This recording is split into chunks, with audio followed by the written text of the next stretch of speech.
conscience, so I'm sure I'm going to be arguing with you, which is great. But there are a couple of things that I would look at. If I was an immigration officer, there's a couple of things that I would look at when I'm trying to decide if someone is a bona fide visitor or not, business visa or not. And that is, the most important is, what are they doing in the country? And this is probably the biggest misunderstanding in immigration law that we see. Because everyone thinks it's all about the period that you're staying in the country. And it's all about the duration of stay. Well, it isn't. It's all about what are you actually doing. So let me give you an example that isn't here in EMEA or there in EMEA, but is actually in Japan. If you sign a contract for a major undertaking in Japan, the signature requires a work permit because you are working by signing that contract if you're in Japan under Japanese law. And so the signing of a contract is considered productive activity because it is to the economic benefit of the company. So even if you're going in for 1 day to sign the contract, technically you require a work permit. Now, what's the chances of getting caught? Minimum, to say the least. What really is the chance of an immigration officer seriously applying that if it's 1 day? Even I was pretty heavy, even I probably would say, look, really, 1 day, that's fine. Except if there is a contract dispute, and if your opposition has a smart lawyer, and they're sitting there and they're saying, well, in actual fact, the person who signed this contract had no authority to do so because they were not actually authorised to work in that country, then you can have a very complex legal argument on your hands around the validity of that contract. So just an example. So it's all about the activities. What are you doing? And in most cases, in nearly every single case, on a business visa, work is prohibited. The problem is there's no definition of work. In the United States, I think it's productive activity.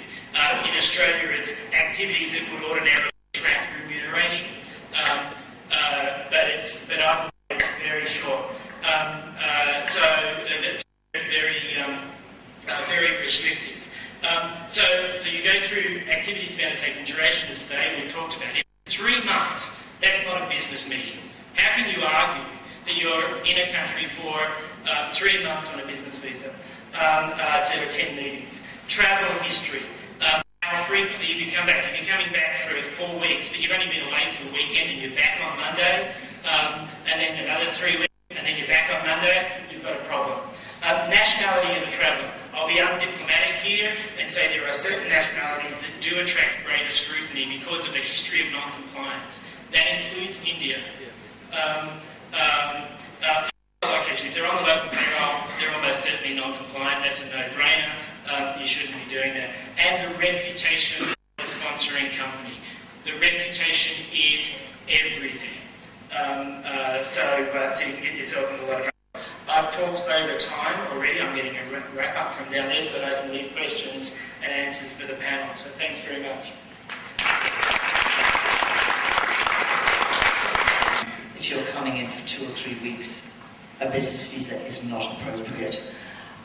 You cannot attend training under a business visa category. Please remember that. On a client site or in your company, it's not authorised. And above all, the main difference in France is the fact that under a business visa, you do not need French social security, but under a short-term work permit, you do require social security. Therefore, there is a cost involved, which I think is a lot of the time a misuse of the business visa. So please be very careful on that. Your client is responsible for any assignee on their premises under French labour law. So that is very important also to take into consideration. Thank you, Fiona. I'll ask Shahid to put in his 2 comments. Thanks, Praveen. Brendan and Fiona have taken charge on the Europe and a few other countries. I thought let me focus a little on the Middle East and the African continent because considering all that's happening in US and Europe, I find that a good number of companies are trying to de-risk and get into Africa and the Middle East. I will just give you one illustration over here wherein I personally got involved in a situation in the UAE. You'll be surprised. I mean, you do have those 7 Emirates down there in UAE. Last year in the month of May, I got an opportunity to land up over there to pull out about 9 or 10 of our guys who were picked up for a little reason that they were all in Dubai on a visa. And for some reason, the delivery team, now this is where a disconnect happens. Immigration doesn't know. Once we get them the visa, they land on site. And where do they go? Immigration do not have a clue about it. Our eyes and ears would be HR folks who are sitting down there in Dubai. But in our case, it so happened that the 9 guys actually, they simply moved from Dubai to Abu Dhabi, just about 153 kilometers, and actually started working in a premise over there. What happened at that juncture was they were picked up by the Department of Labor and simply chucked into jail for 3 to 4 days. We went and, I mean, as Brendan said, we tried to use diplomacy. We asked for help from the Indian mission, but it didn't come forth. So we made use of our own little knowledge of whatever we had. And when we approached the Department of Labor and said, why is it that they have been picked up? They said, no, he's on the wrong visa. My next question was, but he's having a visa for this emirate. He said, no. UAE is one country with 7 immigration systems, which means even in Abu Dhabi you require a separate visa. So what I'm trying to say over here is we are getting into a very dynamic environment with the new geographies that we are going to walk in. Whether it is Bahrain or Saudi. In fact, before the program started, some of us were just talking about what's happening in the Middle East. If you look at Saudi looks very, very attractive. Forrester has forecast almost about $400 billion of business per annum, by about 2012 and things of that kind. Everybody wants to get into the pie of Saudi Arabia, but you'll be surprised. Opening an entity, getting into Saudi Arabia big time with a subsidiary or with a branch makes it even more difficult. Hence, most of the companies today are making use of, I was just discussing with some of our friends also, how we make use of the scenario of a business partner. I can tell you one thing, guys, the do's and don'ts. Europe may be a little different, but in EMEA and in Africa, I will end with a small illustration from Africa as well, is something that we really need to work out. We really need to exchange our notes so that all of us are on the same platform. Because what happens is, it may happen to a corporate. Tomorrow the same thing would have happened to another corporate. If at all we are able to share those experiences, I can confidently tell you that we can walk into these territories. I'll end by making a mention of South Africa. While I was working previously in a company, we processed close to almost about 180 ICTs to South Africa. And all of a sudden, one fine day, the officer of the Ministry of Home Affairs, Pretoria, sent a mail and said, we would like to audit all the guys whom you have brought in.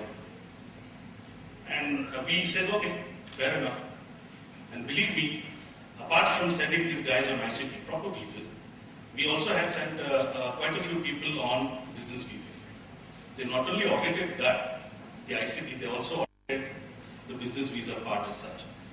And in one particular case, it was so very peculiar that they had an X-ray picture. I was surprised when they shared it with me in 2008. They had an X-ray picture taken when the guy had crossed immigration. On a business visa, this associate had in his bag his testimonials, his university certificates. They asked a question, why is it that this guy was carrying his mark sheets in his baggage? We were surprised. We never told him to carry his baggage. We as owners of immigration need to advise guys, but we would have never told him or her to carry testimonials in the luggage. But they are identified. They said, your audit is fine, but why was this person carrying the testimonial?